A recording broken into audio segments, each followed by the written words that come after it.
Hey, it's Nick with another edition of A Road to Recovery presented by Addiction Recovery Care. I'm joined with my friend Donnie Brown. Donnie is coming up on 2.5 years in recovery, so congrats on that. That's awesome. And you have a story that I think will resonate with a lot of people. A background in addiction that lasted a quarter of a century, 25 years, and then you finally sought help. Tell us a little bit about your journey. Yes, sir.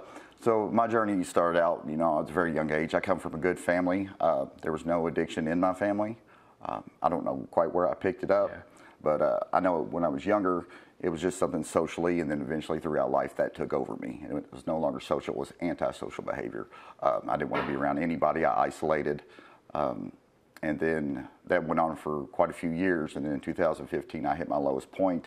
I lost several family members that meant the world to me. And a good friend of mine that I've known since I was 2 years old, pretty much, took his life. And I just couldn't deal with it. And I sought the only medication that I knew, which was alcohol and prescription drugs. And after that went on for a few more years and cost me all my relationships, family and stuff, I finally hit rock bottom. Yeah, and talk about rock bottom. Thankfully, I guess when you did hit rock bottom, you decided to look up. What led you to seeking treatment, and tell me about the decision you made.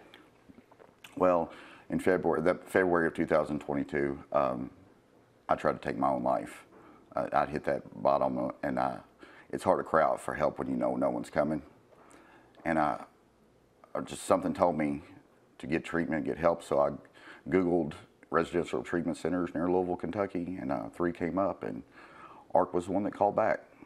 Yeah, and talk about your journey through ARC now. I mean, it sounds like you have really taken full advantage, and it's something that you're living with a purpose now. I never really seen anybody stranger try to help another stranger do anything, and that's all that happened when I went through this program. Several people that were staff, clients, interns, all helped forward me through my journey and pushed me. And they showed me what recovery was. They showed me what purpose was. Yeah. And I'm internally grateful for that. And Donnie, a question I like to ask everybody that's on this segment is, if they're watching this right now, they're struggling with addiction, what do you want to say to them? There is a solution. You don't have to live that way anymore. If you've hit your rock bottom and you're ready to quit, there's a solution for you. Yeah. Please seek it out. Donnie, thanks for sharing a lot of great insight on your journey. I think it's going to be an inspiration to a lot of people out there. And of course, you're going to keep doing your thing and keep living recovery. Yes, sir. And yeah, it's a beautiful thing. Thanks, thank you, Nick. But for now, we're going to see you next time on the next edition of A Road to Recovery presented by Addiction Recovery Care. Thanks for watching.